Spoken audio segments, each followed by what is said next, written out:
energy companies may soon be able to take total control of the power inside your home. You're hearing right, remotely calling up air conditioning, thermostats and turning down hot water units when the weather is extreme to combat unreliable energy supplies.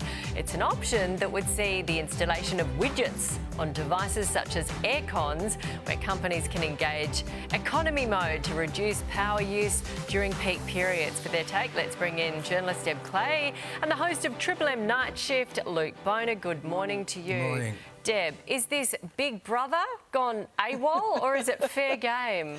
I think it's a little bit strange, and it begs the question, how did it get to this? So how did government after government neglect the long-term strategy for short-term wins? This idea that you would have a widget on your aircon and then as soon as it gets hot, it starts regulating. It sits uncomfortably with me, and straight away my mind goes to the elderly. What happens to them? People with chronic illnesses. How is this system going to be managed? But this idea that you have this widget, we want to have choice over the way we go about our daily lives. But it is a good reminder for us to all conserve in the lead up to Christmas and over those hot days. Yes, so Luke, how do they put the widget on there? I don't even know what a widget is. It sounds very techie. Well, I think you can just dial in, and then once again, it's probably something else that can be hacked. Yes. But look, you said it's Big Brother. George Orwell would be rolling over right now because this is exactly what he was talking about. You know they do this in China.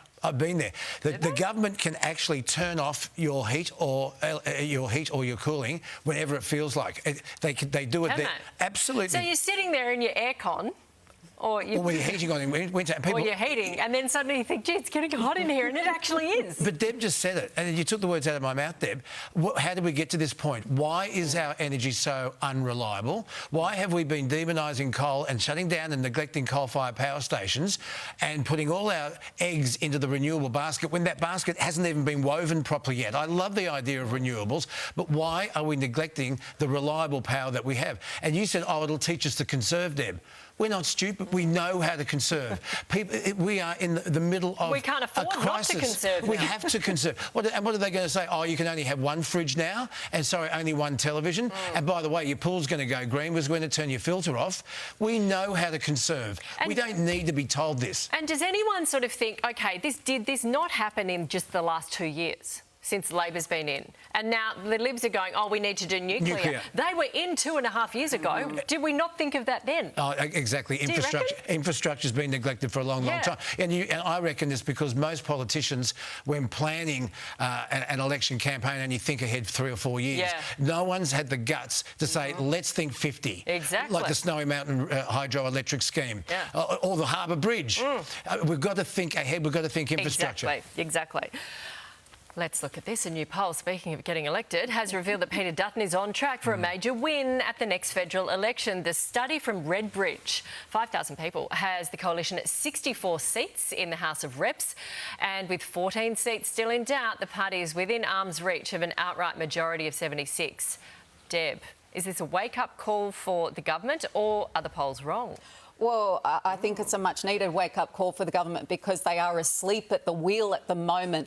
Real spending has declined in 6 of the last 7 quarters. That is what people care about. People care about the fact that in the lead-up to the last election, Anthony Albanese made a lot of promises that have not eventuated. Then at the moment, you've got Peter Dutton trying to address the problems that arose for the Liberals at the last election. So putting up somebody like Jamie Rogers in the seat of Warringah, going up against the independent. And Jamie's somebody, she's got a lot of energy, a lot of ideas. She's talking about how do we keep the next generation in that Warringah area, because we know that if you move away from your family, your life is so much harder. So you can see Peter Dutton at the moment, he's targeting those outer suburbs, the regional, the provincial areas, and strategically, it's very smart. Well, and those outer areas, particularly outer Sydney, is where cost of living is hitting hardest. Do you think the polls are wrong? They're wrong in the US.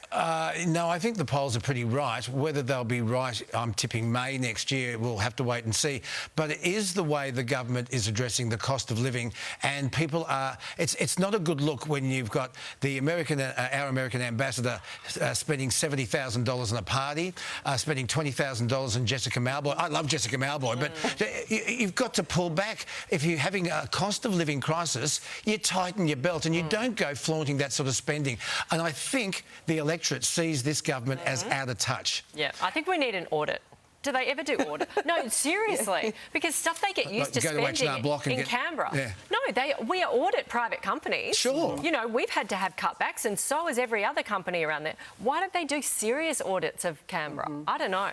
And look at government waste. But I just think the electorate's seeing them as out of range. You look at the seat of Bennelong, for example, how that's turned around, and that's now looking like it'll go back to the coalition. So I just think that the electorate sees them as out of touch and are lacking vision. And people are...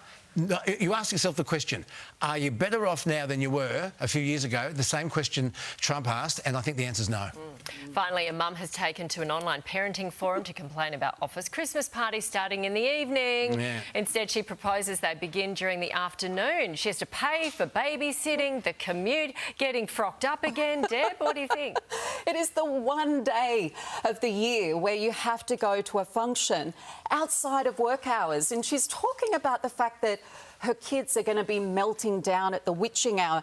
This is a normative problem. I agree with working from home. I agree with flexibility. But this has gone way too far. The goodwill, it has to go both ways, Nat. Luke, you do have to frock back up, pay the babysitter, get the train in or the Uber. What do you reckon? I reckon start them early, finish them early as well. And can I just tell you, there are going to be a lot of people very grateful that they have their jobs the next day because they didn't get quite as lubricated and tell the boss exactly how the business should be run at 10 o'clock that night. No, get in early, get out early. We do that.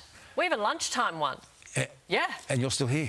Yes. Yeah, well, you see, that's after hours for you, Nat. But it is, but it's not, it doesn't go into the night. No, that's right. You're lucky. That's why you're still here. We love our boss. What do you do? What do you think is a good idea? OK, that was a bit sucky, wasn't it? Bye, guys.